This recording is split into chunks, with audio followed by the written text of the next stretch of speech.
مجھے اپنا گھر کسی شریف فیملی کو کرائے پر دینا تھا کیونکہ میں اکیلی عورت تھی اور بھری جوانی میں ہی بیوہ ہو گئی تھی۔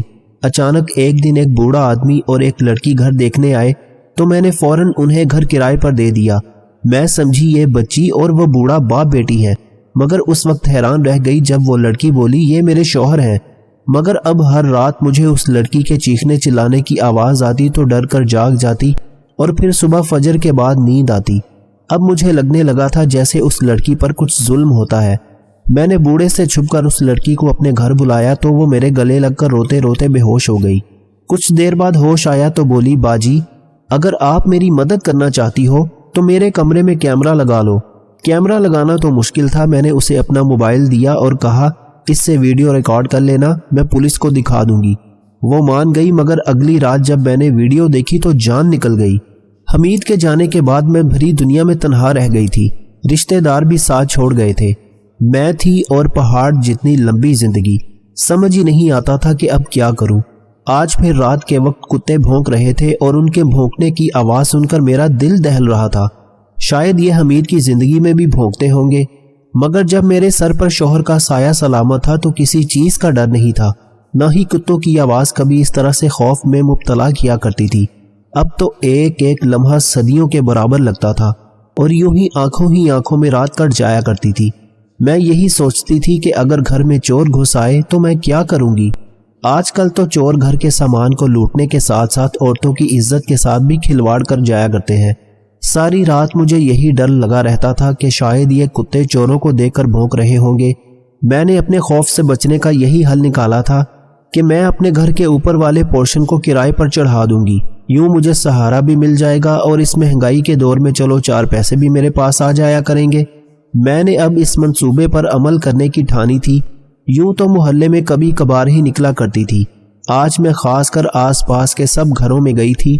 میں نے ایک ایک فرد سے کہا تھا کہ اگر کسی کو کرائے کے گھر کی تلاش ہے تو اسے میرے پاس بھیج دیجیے گا، شرط یہ ہے کہ کرائے کے لیے آنے والے لوگ شریف ہوں، اور میں کسی تنہا شخص کو گھر کرائے پر نہیں دوں گی بلکہ کوئی فیملی ہی آئے۔ مجھے نہیں معلوم تھا کہ میری اس قدر جلدی سنی جائے گی۔ شام کے وقت میرے گھر میں 2 لوگ آ گئے تھے، ایک بزرگ تھا اور اس کے ساتھ ایک جوان لڑکی آئی تھی۔ میں نے ان کو ڈرائنگ روم میں لا کر بٹھا دیا تھا اور بولی میں آپ کو جانتی نہیں ہوں، اس لیے آپ کی تشریف آوری کا مقصد جاننا چاہتی ہوں۔ وہ بوڑھا شخص کہنے لگا دراصل آپ نے کہا تھا کہ آپ اپنے گھر کو کرائے پر چڑھانا چاہتی ہیں، ہمیں بھی رہنے کے لیے ٹھکانے کی ضرورت تھی اس لیے یہاں آ گئے ہیں۔ میں نے سر ہلا دیا اور بولی ٹھیک ہے، مجھے ویسے بھی کسی شریف سی فیملی کی تلاش تھی، یہ تو اچھا ہو گیا کہ آپ باپ بیٹی میرے گھر پر رہیں گے۔ نہیں یہ میرے والد نہیں بلکہ میرے شوہر ہیں، یہ الفاظ اس کم عمر لڑکی نے ادا کیے تھے۔ اس ساری گفتگو میں وہ پہلی بار بولی تھی، مجھے بے تحاشا شرمندگی ہوئی تھی۔ میں نے تو کبھی بے موقع بات نہیں کی تھی، نہ جانے آج مجھے کیا ہو گیا تھا۔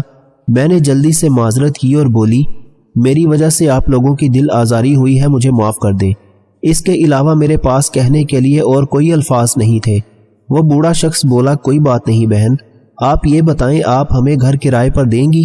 میں بولی جی کیوں نہیں، میں اپنے گھر کا اوپر والا پورشن آپ کو دیتی ہوں۔ تب اس شخص کے چہرے پر اطمینان بھری مسکراہٹ پھیل گئی تھی۔ میں نے مسکرا کر اس کی بیوی کی جانب دیکھا تو لگا جیسے وہ بہت پریشان ہو، گھبرائی ہوئی اور اداس بھی ہو، مگر میں نے سر جھٹک دیا کہ شاید یہ میرا وہم ہو۔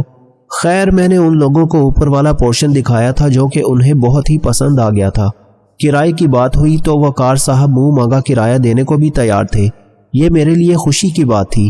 میں نے اوپر والے پورشن کی چابی ان کو تھما دی اور اطمینان بھری سانس خارج کر کے نیچے آ گئی تھی۔ میں چاہ کر بھی طوبہ اور وقار کو اپنے ذہن سے جھٹک نہیں پا رہی تھی۔ طوبہ بہت ہی خوبصورت سی لڑکی تھی، نہ جانے اس کے والدین کی ایسی کون سی مجبوری ہوگی جس کی وجہ سے انہوں نے اپنی پھول سی بیٹی وقار کو دے دی۔ مجھے طوبہ میں اپنی چھوٹی بہن نظر آ رہی تھی۔ میں نے سوچا کہ چلو اب تو وہ یہیں پر رہے گی تو میں اس سے سب کچھ جان لوں گی۔ خیر شام ہوئی تو مجھے میری امی کی پرانی روایات یاد آنے لگی تھی۔ جب بھی ہمارے محلے میں کوئی نئے لوگ آ کر بستے تھے تو امی ایک پہر کا کھانا ان کو ضرور بنا کر دیا کرتی تھی۔ وہ یہ سوچا کرتی تھی کہ نہ جانے ان لوگوں کے پاس چولہا چوکی کرنے کا پورا انتظام ہے بھی یا نہیں۔ میں بھی کچن میں آ گئی تھی۔ پہلے تو میں ایک بندے کا کھانا بنایا کرتی تھی، آج میں نے 3 لوگوں کا کھانا بنایا تھا۔ میں نے اچھے طریقے سے ٹرے سجائی اور اوپر کی جانب چلی گئی تھی۔ میں نے دروازے پر دستک دی مگر کسی نے دروازہ نہیں کھولا تھا۔ اب میں یہی سوچ کر پریشان ہو رہی تھی کہ میں نے اوپر آ کر نہ جانے اچھا بھی کیا ہے یا نہیں۔ مجھے ان لوگوں کو اس طرح ڈسٹرب نہیں کرنا چاہیے تھا۔ میں واپس لوٹنے ہی لگی تھی جب دروازہ کھل گیا تھا۔ سامنے ہی وقار کھڑا تھا۔ اس نے میرے ہاتھ میں ٹرے دیکھی تو کہنے لگا، بہن آپ نے بلا وجہ تکلف کیوں کیا؟ میں مسکرا دی اور بولی، نہیں، اس میں تکلف والی کون سی بات ہے؟ پھر یہ تو میرا فرض بنتا تھا۔ ویسے بھی اسلام میں ہمسایوں کے بہت حقوق ہیں، اور پھر آپ لوگ تو میرے ساتھ ہی رہنے لگے ہیں، مجھے اتنا تو کرنا ہی تھا۔ وقار بولا، دراصل طوبہ کھانا بنانے ہی لگی تھی، آپ نے زحمت کی۔ میں بولی، آج کے دن طوبہ بھی آرام کر لے، ویسے وہ ہے کہاں، میں ذرا اس سے بھی سلام دعا لے لوں۔ اتنا کہہ کر میں لاؤنج میں داخل ہونے ہی لگی تھی کہ وقار ایک دم سے میرے سامنے آ کر کھڑا ہو گیا تھا۔ وہ بولا، دراصل طوبہ سو رہی ہے، اس کے سر میں بہت درد تھا تو میں نے کہا کہ تم سو جاؤ، اب اگر وہ آدھی نیند سے بیدار ہوگی تو اس کی طبیعت بگڑ جائے گی، وہ بہت نازک سی ہے، کچی نیند سے بیدار ہو جائے تو اس کی حالت غیر ہو جاتی ہے۔ میں نے سر ہلا دیا اور واپس نیچے چلی آئی تھی، مگر میرے ذہن میں ہزاروں قسم کے سوالات نے سر اٹھا لیا تھا۔ میں تو یہی سوچتی رہ گئی تھی کہ وقار نے ایک لمحے میں کیسا پینترا بدلا تھا۔ پہلے تو وہ یہ کہہ رہا تھا کہ طوبہ کچن میں ہے اور کھانا بنا رہی ہے، اور فوراً سے یہ بھی کہہ دیا کہ وہ تو سو رہی ہے۔ مجھے اس بات کا احساس بڑی شدت سے ہو رہا تھا کہ دال میں کچھ نہ کچھ تو کالا ضرور ہے۔ میں اس متعلق سوچنا نہیں چاہ رہی تھی کیونکہ وہ لوگ یہاں پر کرایہ دار کے طور پر آئے تھے، اور مجھے اسی بات میں خوش ہو جانا چاہیے تھا کہ آج کی رات کتوں کے بھونکنے کی آواز کے ڈر سے نہیں گزرے گی، پھر مجھے کسی دوسرے کے حال کا تجسس بھی نہیں کرنا چاہیے تھا۔ میں نے وضو کیا اور نماز پڑھنے لگی تھی۔ نماز اور قرآن پاک کی تلاوت کے بعد میں نے بھی کھانا کھا لیا تھا۔ مجھے اس بات کا 100% یقین تھا کہ طوبہ میرے پاس ضرور آئے گی اور کھانے کے لیے شکریہ ادا کرے گی، کیونکہ وفادار لوگ یوں ہی کسی کا تحفہ بغیر شکریہ ادا کیے نہیں رکھتے۔ مگر یہ میری خام خیالی ہی ثابت ہوئی تھی۔ میں نے بہت دیر تک طوبہ کا انتظار کیا تھا مگر وہ نیچے نہیں آئی تھی، اس لیے میں ہی اپنے کمرے میں سونے کے لیے چلی گئی تھی۔ آج مجھے چوروں سے ڈرنے کی کوئی ضرورت نہیں تھی۔ مجھے یقین تھا کہ آج کی رات میری بہت سکون سے کٹے گی۔ میں آرام سے سو گئی تھی مگر آدھی رات کے وقت میں ہڑبڑا کر اٹھ بیٹھی تھی۔ میں یہی سوچ رہی تھی کہ آخر میری آنکھ کیسے کھل گئی۔ تب ہی میرے کانوں میں کسی لڑکی کے چیخنے کی آواز پڑی تھی۔ ایسا لگ رہا تھا کہ چیخنے والی لڑکی بہت ہی تکلیف میں مبتلا ہے۔ مجھے بے تحاشا خوف آیا تھا۔ میں شروع سے اتنی ڈرپوک نہیں تھی، لیکن جب سے حمید کا انتقال ہوا تھا مجھے تو پتے کے ہلنے سے بھی ڈر لگنے لگا تھا۔ میں نے اپنے کانوں پر ہاتھ رکھ لیا تھا۔ یہ آواز تھی بلکہ لمحہ با لمحہ بڑھتی ہی چلی جا رہی تھی۔ میں نے خود کو بیڈ پر گرا لیا تھا اور کانوں پر ہاتھ رکھ کر آیت الکرسی کی تلاوت کرنے لگی تھی۔ یوں ہی کرتے کرتے پوری رات کٹ گئی تھی۔ صبح فجر کی اذان کی آواز سنائی دی، تب کہیں جا کر لڑکی کے چلانے کی آوازیں تھمی تھیں۔ میں نے اٹھ کر وضو کیا اور نماز پڑھنے لگی تھی۔ مجھے اپنی حالت پر افسوس ہوتا تھا، ایسے ہی لگتا تھا کہ میں پاگل ہو جاؤں گی۔ خیر نماز پڑھ کے میں سونے کے لیے لیٹ گئی تھی۔ صبح 8 بجے میری آنکھ پھر سے کھل گئی تو میں اٹھ کر باہر لاؤنج میں آ کر بیٹھ گئی تھی۔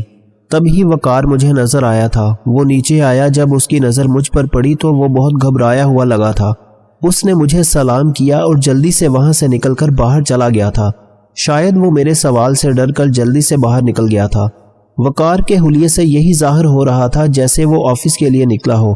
میں نے اٹھ کر اپنا ناشتہ بنایا۔ اب تک وقار واپس نہیں آیا تھا تو اس بات کی تصدیق ہو گئی تھی کہ وہ واقعی ہی کام کے سلسلے میں گھر سے باہر نکلا ہے۔ اس موقع کو میں نے غنیمت جانا تھا کیونکہ کل سے میری طوبہ کے ساتھ ایک بار بھی ملاقات نہیں ہوئی تھی۔ میں اس کے ساتھ بیٹھ کر باتیں کرنا چاہتی تھی، اس کے حالات کے متعلق جاننا چاہتی تھی، اس لیے میں سیڑھیاں چڑھ کر اوپر والے پورشن کی جانب آ گئی تھی۔ میں نے دروازہ کھٹکھٹایا اور اس انتظار میں کھڑی ہو گئی تھی کہ ابھی طوبہ دروازہ کھول دے گی، مگر اس نے دروازہ نہیں کھولا تھا۔ یہ کوئی عام بات نہیں تھی۔ وہ لڑکی کل سے میرے گھر آئی ہوئی تھی مگر میں نے اس کی ایک جھلک بھی نہیں دیکھی تھی۔ میں واپس پلٹنے کی بجائے پھر سے دروازہ کھٹکھٹانے لگی تھی۔ تبھی مجھے طوبہ کی گھبرائی ہوئی آواز سنائی دی تھی۔ وہ کہنے لگی، سدرا باجی یہ آپ ہیں نا؟ میں بولی، ہاں ہاں میں ہوں، تم دروازہ تو کھولو۔ تب مجھے طوبہ کے سسکنے کی آواز آئی تھی۔ وہ بولی، باجی میں دروازہ کیسے کھولوں؟ وقار تو باہر سے تالا لگا کر گئے ہیں۔ میں اس کی بات سن کر ششدر رہ گئی تھی۔ تبھی میری نظر دروازے پر لٹکتے ہوئے چھوٹے سے تالے پر پڑی تھی۔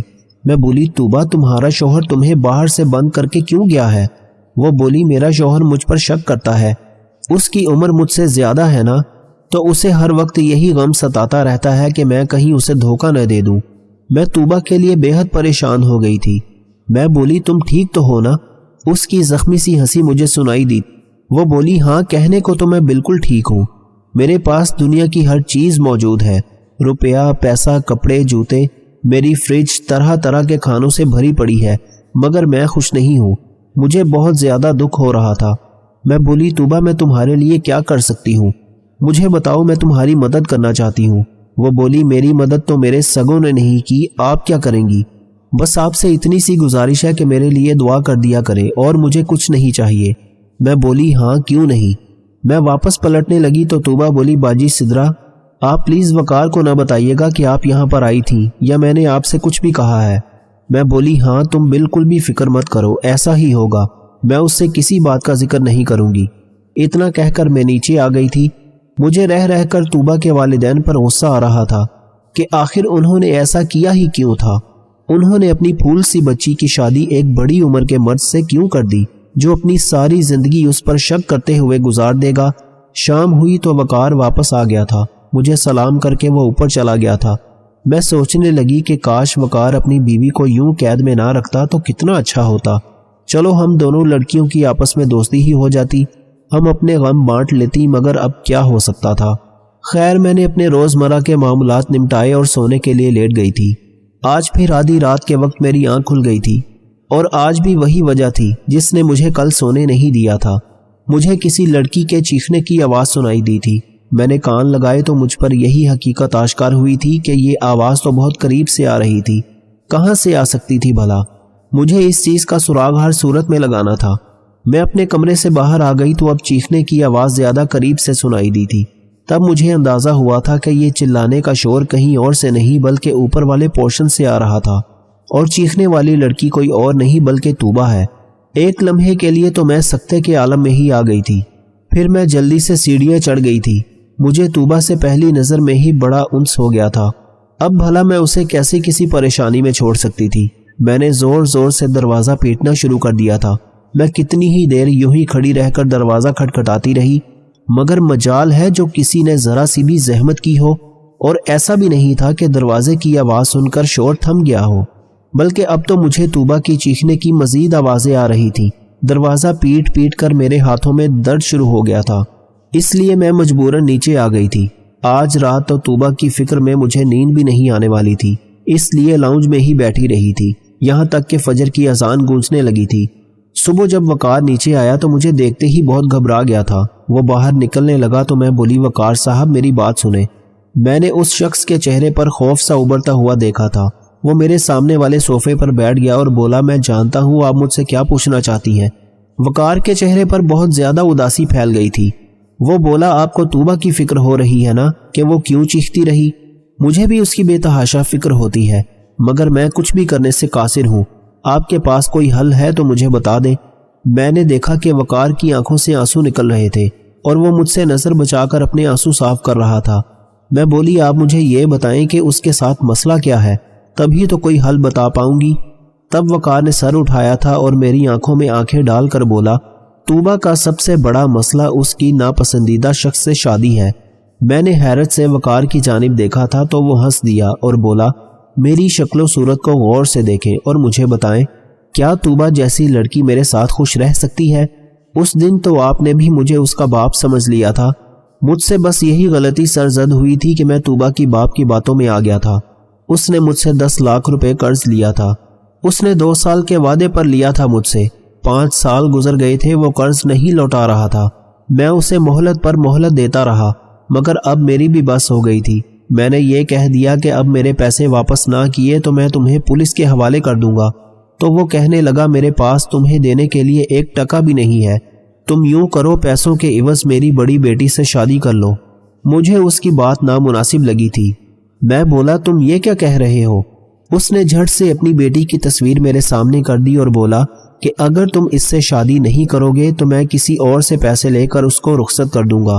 دراصل میری شادی بہت کم عمری میں ہوئی تھی، میں فقط 22 برس کا تھا اور میری بیوی 18 برس کی تھی۔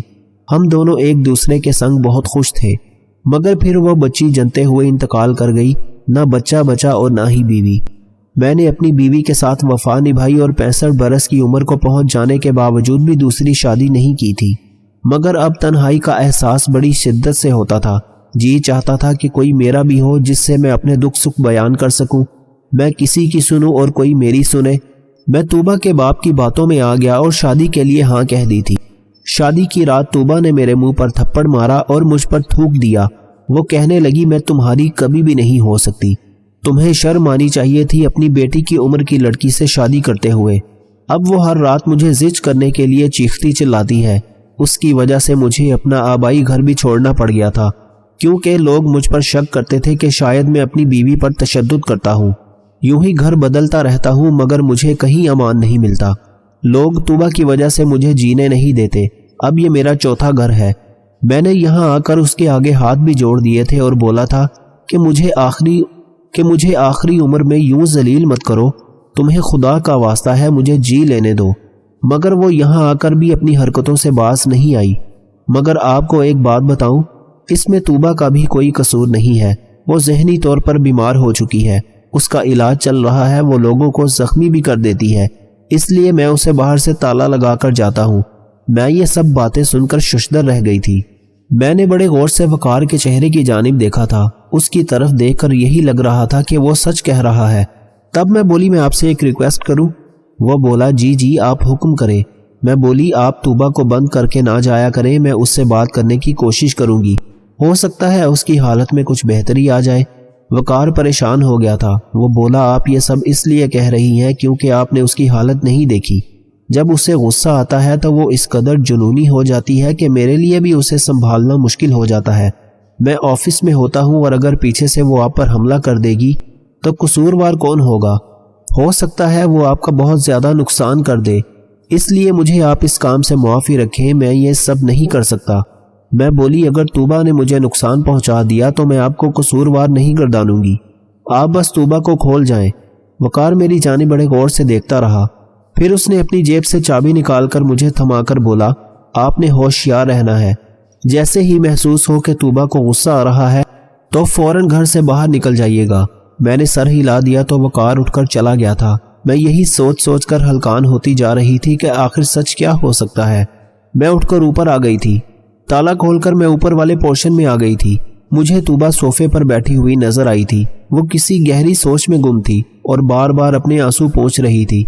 میں نے ہنکارا بھرا تو وہ مجھے دیکھ کر اچھل ہی پڑی تھی، پھر دل پر ہاتھ رکھ کر بولی، آپ نے تو میری جان ہی نکال دی تھی۔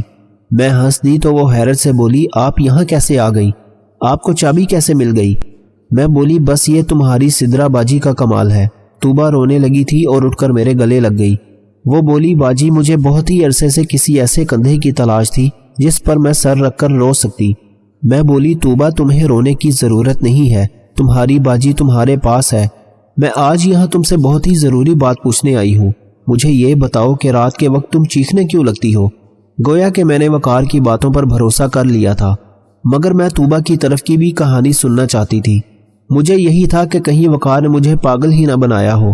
وہ گھبرا گئی تھی، کہنے لگی، نہیں میں تو نہیں چیختی، مجھے کیا ضرورت پڑی ہے، میں تو اپنی زندگی میں بہت خوش ہوں، وقار میرا بہت خیال رکھتے ہیں۔ میں اس لڑکی کی باتیں سن کر ہی حیران رہ گئی تھی۔ اس نے اچانک ہی کایا پلٹی تھی، کل تو کچھ اور ہی کہہ رہی تھی۔ پھر وہ بولی، آپ مجھے اپنا پورشن دکھائیں، آپ نے اس کی کیسے سجاوٹ کی ہوئی ہے؟ میں بھی اپنا گھر سجانا چاہتی ہوں تاکہ جب میرا شوہر گھر آئے تو اسے تازگی کا احساس ہو۔ میں نے سر ہلا دیا اور بولی، ہاں آ جاؤ تم۔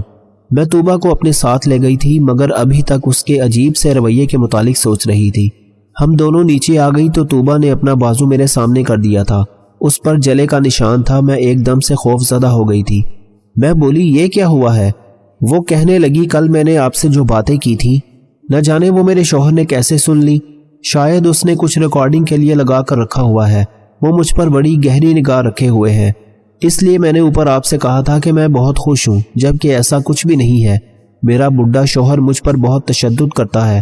یہ جو رات بھر میں چیختی رہتی ہوں نا، یہ بلا وجہ نہیں ہے۔ اگر آپ اپنی آنکھوں سے دیکھ لیں کہ مجھ پر کیا گزرتی ہے تو آپ بے ہوش ہو جائیں گی۔ آپ کیمرہ منگوا کر اوپر والے پورشن میں لگوا دیں۔ میں تو ایسا کچھ نہیں کر سکتی۔ دراصل وہ ریکارڈنگ پھر اگر آپ تھانے میں جا کر دکھائیں گی تو میرے مجرم کو سزا مل جائے گی اور میں آزاد ہو جاؤں گی۔ میں بولی ٹھیک ہے، میں کچھ نہ کچھ کرتی ہوں۔ سچ کہوں تو میں ان دونوں میاں بیوی کی باتوں میں پھنس کر رہ گئی تھی۔ مجھے تو دونوں کی باتوں پر ہی یقین آ جاتا تھا، دونوں ہی معصوم لگنے لگتے تھے۔ سچ تک پہنچنے کا ایک ہی حل تھا اور وہ تھا کہ میں سچ میں کیمرہ اوپر والے پورشن میں لگا دیتی۔ میں نے کیمرے کے لیے کسی سے کہہ دیا تھا۔ خیر اب بھی ہر رات مجھے اوپر والے پورشن سے چیخنے کی آوازیں آتی رہتی تھیں اور صبح وقار میرے سامنے رونے لگتا اور کہتا کہ میری بیوی کی حالت بہت خراب ہوتی جا رہی ہے، جبکہ دن کے وقت طوبہ میرے سامنے روتی رہتی اور کہتی کہ مجھ پر ظلم بڑھتا چلا جا رہا ہے۔ میں طوبہ کا دل لگانے کی ہر ممکن کوشش کیا کرتی تھی، اسے ہنر سکھاتی، اس سے باتیں کرتی، اس کو گھر کی سجاوٹ کے متعلق بتاتی، اس کو اپنے میک اپ کا سارا سامان، ساڑیاں، غرض یہ کہ سب کچھ دکھاتی کہ کسی طرح اس کا دل بہل جائے۔ وہ میرے ساتھ بہت خوش رہتی تھی۔ مجھے ان دونوں میاں بیوی کی بہت فکر ہوتی تھی۔ میں چاہتی تھی کہ اگر وقار مجرم ہے تو اسے جلد سے جلد سزا مل جائے اور اگر طوبہ بیمار ہے تو اس کا علاج ہو جائے۔ کیمرہ آنے میں ابھی ایک دن رہتا تھا۔ آج شام میں نے بریانی بنائی تو سوچا کہ طوبہ کو دے آؤں۔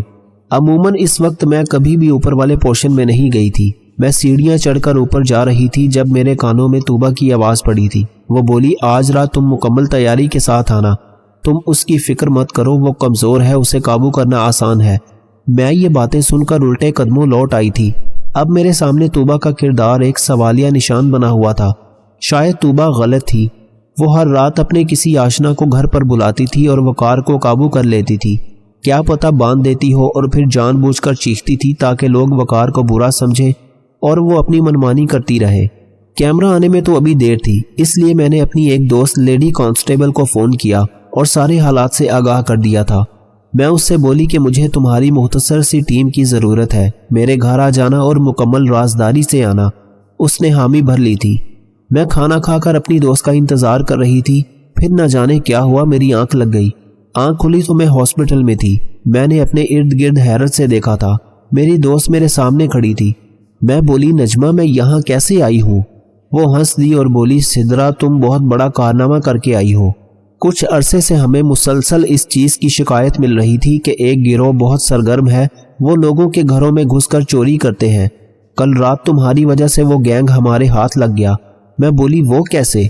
لیڈی کانسٹیبل کہنے لگی سدرا تمہارے گھر جو کرایہ دار رہ رہے تھے وہ اسی گروہ کا حصہ تھے۔ ان کا طریقہ واردات یہ ہے کہ وہ بے سہارا عورتوں کے گھر میں بطور پیٹنگ گیسٹ رہتے تھے اور پھر عورتوں کو چکمہ دینے کے لیے اداکاری کرتے تھے۔ شوہر بیوی پر الزامات لگاتا اور بیوی شوہر پر۔ یوں عورتیں ان کے معاملات میں الجھ کر باقی سب کچھ بھول ہی جایا کرتی تھی۔ تمہارے ساتھ بھی تو انہوں نے ایسا ہی کیا نا؟ تم نے خود طوبہ کو اپنے گھر کی ایک ایک چیز دکھائی، تم نے اسے اپنے زیورات تک دکھا دیے۔ یہ تو تم شکر کرو جو طوبہ کی باتیں سن لی۔ کل رات ان دونوں نے تمہارے کھانے میں نیند کی دوا شامل کر دی تھی اور تمہارے گھر کی ایک ایک چیز لوٹنے کا ارادہ رکھتے تھے۔ کیا ہی صوفے، واشنگ مشین، سونے کے زیورات، یہاں تک کہ کپڑے سے برتن وغیرہ بھی۔ ہم موقع پر پہنچ گئے اور یوں تمہاری بچت ہو گئی۔ میں نے نجمہ کی باتیں سنی تو دماغ سائیں سائیں کرنے لگا تھا۔ لوگ دوسروں کو لوٹنے کے لیے کس حد تک اداکاری کر لیتے ہیں۔ یہ تو اللہ کا لاکھ لاکھ شکر ہے کہ اس نے مجھے بچا لیا۔ اب تو کرایہ دار بھی رکھنے سے ڈر لگنے لگا ہے۔ میں تنہا ہی رہتی ہوں۔ میرے خیال میں بری صحبت سے تنہائی 1000 درجے بہتر ہے۔ ہاتھ سے کپڑے دھونا ڈپریشن دور کرتا ہے۔ حضرت علی رضی اللہ تعالیٰ عنہ نے فرمایا کپڑوں کا دھونا رنج و غم اور خزن و ملال کو دور کرتا ہے۔